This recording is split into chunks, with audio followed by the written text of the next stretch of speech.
Yo, I got them beefsteak Charlies on side 12 medium, Chai Wallies on straight from England. I got tats on mine. Y'all just leaning, off, quick for real. Y'all just dreaming, wake up, motherfucker, shape up, feel the pain. What up? Stand up, pull your cup out for change now. Who wanna step through my backyard? When this go double plat, I'ma flash hard like old boy Tony the Dawn. No, with so much paper, call me in wrong. So my piece flow, check my P code. Street hoes, throw it back, Nick, keep those. Just in case I wanna see a freak show. Born him a barely, night of the deep throats. Dirty mouth, nigga, eat so. Shoot one of y'all, touch my cheese toast. Hey, hey, what you say? This is real hip hop on the line today. It's worth more than any label on what they pay. I'm here to save hip hop cause it's dying away. Come on, hey, hey, what you say? This is real hip hop on the line today. It's worth more than any label on what they pay. I'm here to save hip hop cause it's dying away. Come on, fiber optic, microscopic, bulletproof, yo, I'm glad you copped it. Sony stopped it, Def Jam gon' do the opposite. Hope gon' keep on top of it. I'm real positive, my prerogative, Socrates, mockeries, Betty Crocker kids.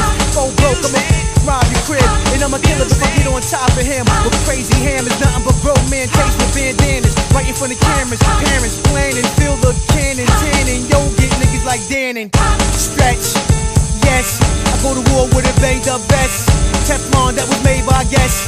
Even my girl got a bulletproof dress. J-Lo shit, the runway lay. Prego, Chris Diego, Killer Wavo, Play-Doh fifth. There ain't no nigga like Ghost Play-Doh trips. You're dying from the gunshots, Fado licks. The yayo bricks, the 8-off spits get paid off it. The Wally done 8 off it. Throwing stones at a glass house, front and get mashed out. My gun turn heads like bitches with their ass out. Hey, hey, what you say? This is real hip-hop on the line today. It's worth more than any label on what they pay. I'm here to save hip-hop cause it's dying away. Come on, hey, hey, what you say? This is real hip-hop on the line today. It's worth more than any label on what they pay. I'm here to save hip-hop cause it's dying away.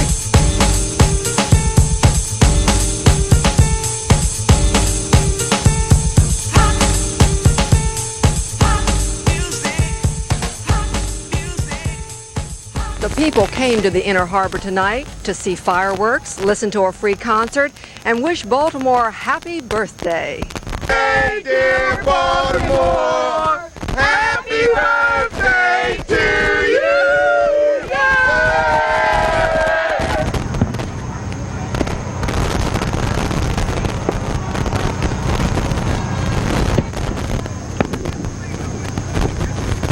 Oh, what a blast.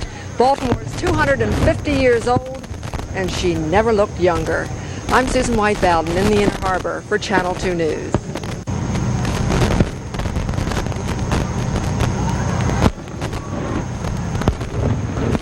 The main street of Sykesville was peaceful today, though lacking the police protection it normally enjoys. The local paper is full of the story, which saw 3 officers hand in their guns and badges and charged that their chief, M.W. Coffey, countenanced an attempt by his girlfriend, June Hurley, to bribe them and harassed 2 local politicians and a reporter. One of the officers who quit is David Trott. I was offered $50 for every citation issued to them, no matter what the citation consisted of. It was more or less McCracken and Reinhardt entered the political scene down there on a anti-Coffey, which is the chief of police, platform. They didn't want to see him get in there. They were bringing up the fact of resident trooper program and pushing out the town police. What did you do in response to this offer? At that time, it kind of befuddled me, and I went over at the chief of police, and the only thing that he had to say was he shrugged his shoulder and just said, "I don't hear a thing." And what's happened since then? There's been no citations that I've issued or any of the other officers have issued to these town councilmen or the reporter. These are Robert Reinhardt and Robert McCracken, the 2 councilmen former Officer Trott named. They are not pleased with what the chief is alleged to have done. The signed statement I received today was they would get a $50 bonus if they could catch one of us 3 that was mentioned doing anything wrong. Just anything, more or less. You know, it's a part of it is harassment. And as I say, it's not an allocation anymore. It is a signed statement that these police officers did sign. And of course, I'm upset about it.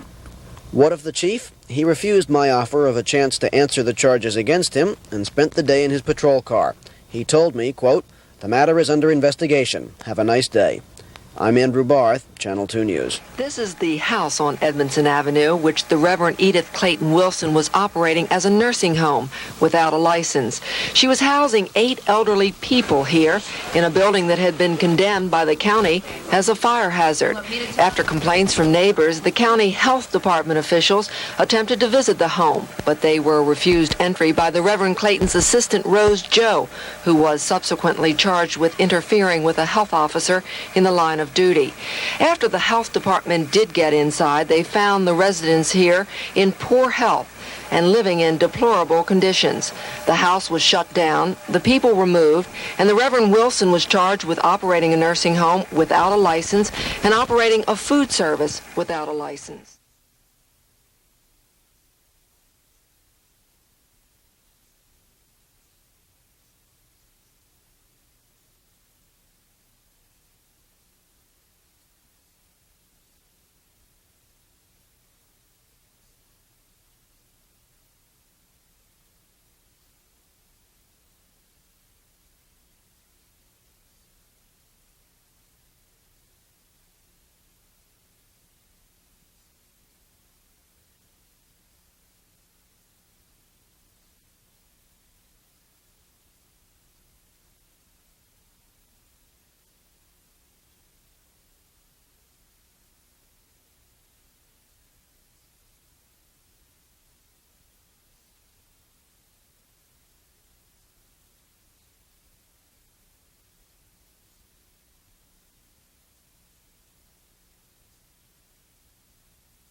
suppose you have an odd number plate, and today's an even number day. Do you have an exemption to get gas today, or you're not supposed to be getting gas, you know? Well, they didn't tell me. I don't know. I get confused these days, even the odds. Yes, we are being turned away because we have the wrong tag, and I feel as though that is wrong because we don't have any gas, and we are a steady customer with this man. We've been hearing that nobody's really paying attention to the odd even anymore. Is that true or false? Here's a fact here. Ron, we're looking at a 1975 photo of David Ballard and Michael Ballard, David on the left, Michael on the right. Mr. Ballard, thank you for letting us come in your home. I understand that the American Civil Liberties Union has been in contact with you to stay the execution of one Jesse Bishop. Well, they did want us to, want my family to sign a petition or appeal to stay his execution. I feel this was very cruel and very uncalled for on their part, and I feel also that if it would have hit their home like it's hit ours, that their opinion on Bishop's sentence would be changed. Mr. Ballard, the execution is scheduled to take place at midnight on the West Coast, 3 o'clock in the morning our time. If it indeed does take place, do you think justice would have prevailed? Yes, I do. Why? I'd have to go on the court's decision. We appoint the courts, and we complain that the courts don't do what they should do. And then when they finally do come through for us and do what the majority of people actually want, people like the Civil Liberties Union and people like this, which I don't say this is their feelings. I don't say they're wrong in feeling this, but I think that we have to have something to stop these murders. We have to have something, or someone to say this is the ultimate. If you do it, you're gonna pay the penalty. And if we don't have that penalty, we're gonna have more of it. And what type of world are we gonna have if it keeps on like it's going? Thank you for letting us in your home. Ron, I'm Art Norman on the scene in Randallstown in the home of Mr. Michael Ballard.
Anne Arundel County Police homicide investigators are still at the scene here at McClarty's Pharmacy at Hammond's Ferry and Cleveland Roads in Linthicum. Around 8:30 tonight, two men entered this pharmacy apparently in search of money or drugs or both.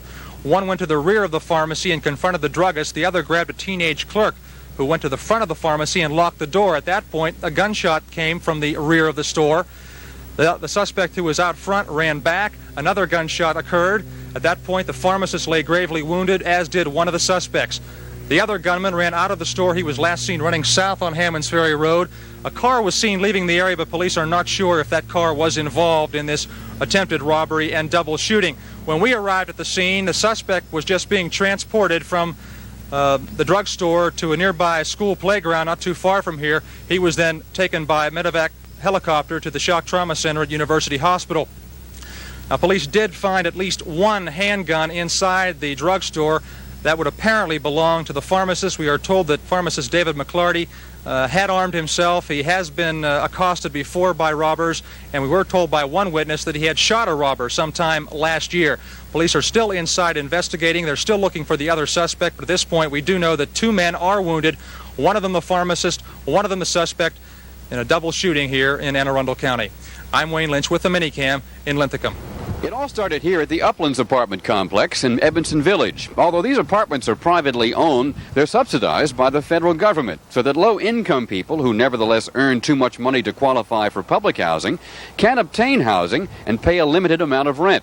But when the rents began to go up here at the Uplands apartment complex and at similar complexes, in 1975, because of rising taxes and utility rates, HUD, the Department of Housing and Urban Development, refused to provide the federal subsidies ordered by Congress to offset those increases. So, in effect, the residents here were being overcharged. But the residents here at Uplands filed a class action lawsuit, and later, so did similar residents in other states, and they won. $60 million, which will be refunded to everyone who lived in such apartments between February 1st, 1975 and September 30th, 1977. Okay, claim forms were mailed out on October 22nd nationwide, and the project owners of the Section 236 projects are required to distribute them to the tenants who live there now. People who don't live in a Section 236 project, but who did between February 1, 1975 and September 30, 1977, should call a toll-free number, 800-824-7980, and give the name of the Section 236 project they lived in, and they will be mailed a claim form directly. And then what do they do with it? They're required to fill out the official claim form and to mail it in to the Claims Processing Center no later than January 31, 1980. The average refund is expected to be about $500 for every renter, and this notice should be posted by your landlord if your project is included. I'm Jack Bowden on the scene at the Uplands Apartments. The police quickly captured two escapees, Matthew Tapper and Richard Herbert. The search for the four other missing men has now dragged out for over 24 hours. Police are especially concerned about two of the inmates. Clynine Mills, long sought by police, charged with multiple bank robberies, and Douglas Wiley, who was awaiting sentencing for a conviction on rape, armed robbery, and burglary charges. Also still missing are Eddie James, charged with robbery, and Randall McKnight, accused of car theft. Tonight it was quiet around the county jail, much to the relief of some nearby homeowners. We were very much upset. A neighbor called us and told us about the break, and we came to the front window and saw the police out in the front of the house, and that was it. We stayed there right in the front of the house until they left, but we kept our lights on outside all night long. I talked to some of the people in the neighborhood, and we all agreed that as soon as these people get out, they take away from this neighborhood as fast as they can go. But there's always a possibility that somebody will get in a house and take a few hostages. So that worries you? That's in your mind. You see so much about that today. Have you ever had any experiences with or contact with the convicts as they break out? Well, not directly, but from time to time they have run through our yard. We used to have a big dog, and he would bark and stuff, but we didn't know what he was barking at, and as it turned out, it was them running through our yard. They usually either run through our yard or across that valley, and across the street into Towson State. And that doesn't bother you? Well, as long as they keep going, yeah. County police say they've received numerous anonymous phone calls and tips as to the whereabouts of the remaining escapees. Tonight, the majority of their detective force is working on following through on those tips and on locating the close associates of the escapees. I'm Joyce Jefferson on the scene at the Baltimore County Police Headquarters. University Hospital. You work there? Yes, I do. What do you do there? Dietitian work. How often do you come here? Oh, I say maybe 2 or 3 times out a week. Why do you come here? I love it. It's the taste of honey. What brings you here? Atmosphere, good people, nice, lovely, good service, quiet, lovely, nice, decent, beautiful music. What about you? How often do you come here? Every night. Every night? Every night. You're kidding, of course. No, every night. What makes this place any different than any other bar with music? No admission charge, right? You come in, there's entertainment just about every night, and there's no admission. You know, it's groovy people, you know, like home. Jazz is important, basically, as you know, I'm going to be a racist now, because it's black people's music, but it's been adapted by the nation, it's been adapted by the world, and I see this as a way of us expressing our freedom through music, which is really the international music, that international language, you know. The comic book character in question is Vampirella. Until just a couple of days ago, her nearly life-size poster was here in the window at Chard's Printing Company on Main Street. Problems cropped up, though, when some of the local folks began complaining about the poster. Some thought it wasn't quite the kind of thing that belonged in a storefront. So the manager of the printing company, Chard Hubbard, took Vampirella out of the window and put her inside the shop. Well, we had a few people come in and complain about it. We didn't have any large number, but the ones that come in were pretty boisterous. And a couple of them come in while we had customers. And the owner said to use my own discretion as to whether we left it up or not. And it seemed the thing to do was to take it down. I don't think that anyone has a right to tell you what you can have in your window if it's not obscene, and that certainly is not obscene. But as of now, she stays out of the front window, huh? Well, that may change, too. I talked to Mr. Gazelle last night. He said, put that thing back in the window. But the questionable lady is not back in the window, not yet anyway. She is apparently still suffering from the weight of public opinion. Or is she? You have to put things in your windows and all that'll attract business for the clients that you want to attract. And no, not women are going to go in there, and if they're offended by it, then there's too many things you can drive down the road and see that are worse off than something like that. It's vulgar. I mean, it's just a outline vampire. I mean, that kind of stuff. No, I don't agree with it at all. Not at all. It's against everything that I believe in, and I can see the kids would lean towards something like that. Well, I think everybody has their own opinion, and I guess he felt like he was being defeated, so he figured the best thing to do was to take the poster down. But you think he should have left it up? I don't see why not. You know, I don't think it hurt anything. Most of the folks I talked with thought the poster should have stayed up. But Chard Hubbard says the whole thing is somewhat of a comedy. He's even started keeping score on the people who are for the poster and those who are against it. The score right now is 37 for and 6 against. Be that as it may, this episode could be the best thing that ever happened to Chard's Printing Company. Chard said he's going to order all the Vampirella paraphernalia he can get his hands on. Posters, dolls, T-shirts. Chard Hubbard, in fact, says he's going to make his print shop Vampirella headquarters. Ron Olson on the scene in Westminster. There are 4 basic needs that every American has: food, fuel, housing, and medical care. 3 of that category are responsible for the 1.1 jump in the Consumer Price Index for last month.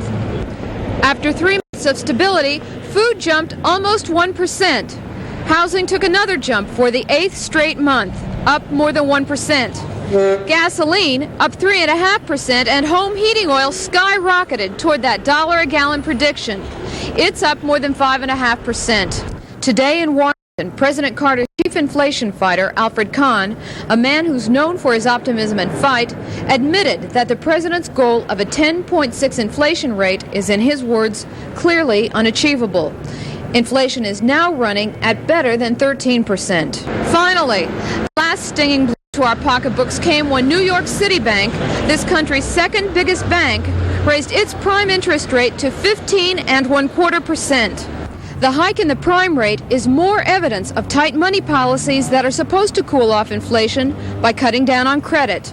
But the price hikes in September are almost the same as they have been every other month this year. That says we're not making any headway in our fight to control inflation. Susan Schaefer on the consumer scene in Baltimore. Call themselves Las Amigas, friends, and they represent 11 different service organizations in the Baltimore area, all affiliated with the National Council of Negro Women. Today, about 40 women gathered at Provident Hospital to map strategy for a major campaign to tackle 3 key problems among black youth: unemployment, teenage pregnancy, and poor nutrition. Using funds donated by the March of Dimes, Las Amigas plan to hold workshops for black job seekers. Unemployment in metropolitan Baltimore is projected at 26% among non-white men aged 16 to 21 next year, compared with 9% among white males. We must inform our black youth as to being job ready. Which means what? Which means they must be dressed appropriately in terms of their attire. They must have the necessary tools with them when they go for a job interview. They also must have that desire to want to work. Baltimore is just one of 12 target cities throughout the country where this national collaboration for children and youth will be carried out. I'm Fran Fanchel on the scene in Baltimore. In the shop window at the Mount Washington Clock Collection in Hunt Valley, a portion of the more than 250 timepieces can be seen after business hours. But despite being closed in the back room, proprietor Ed Garbus was preparing for a tedious job that would take a lot of help to accomplish. Frank, you want to turn that back an hour? And just move it back 1 hour. And Samantha, you turn the coat clock back. I'll do the tall ones. And Willie, you do this short one here. The task was simple. 250 clocks would manually have to be turned back before tomorrow morning. To do that, every available hand was put to work. Most of these rather expensive timepieces are set at various times in different regions of the world. Turning the clock back at this business is rather routine, and the shop owner says he's tried different slogans, but the best one, he says, is spring forward, fall backward. We have racked our brains for another catchphrase. There just isn't any. So at 2 this morning, or rather when the news is over, just turn your clocks back 1 hour and you'll get an hour's sleep tomorrow. Turning the clock back when you have 250 is not a simple chore but a job. And this job, it took the shop owner, his wife, his children, his landlord, and yours truly. I'm Martin Norman on the news scene at Hunt Valley Inn. It was 7 years ago that the Young family first brought its homegrown, home-baked produce to Gwinoak Avenue. Irvin Young, his wife, and 6 children, along with their fresh food, were an instant success. The business grew, and in 1974, backed with confidence of public acceptance and a $130,000 federal loan, the Young family enlarged its business. Everyone thought all was well until several months ago when a for sale sign went up in front of the stand. The cash coming in just wasn't enough to make the mortgage payments. Though Young hates to lose what he worked so hard to build, he doesn't feel his time and effort have been wasted. I feel that we've served the community, and we've all done our best. And if we have to leave, I won't regret having been here, because we love the people and we love serving. They call us the service family, and we agree with that. We would like to stay, and I suppose it's up to the government and God first whether or not we stay. So if at all, we would stay. You are a religious man. Do you feel that would be God's will no matter what? That's right. If we have to go, we figure God has opened another door and we're going to be able to do something else. Irvin Young may be ready and willing to accept what God and the government have in store for him, but his customers don't want to hear anything about him selling out. They even made him take down his for sale sign. However, Young's produce is still for sale and will be sold unless a miracle happens, business picks up, and the family is able to make its mortgage payments. I'm Susan White Bowden on the scene for Channel 2 News.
this is not safe for their children.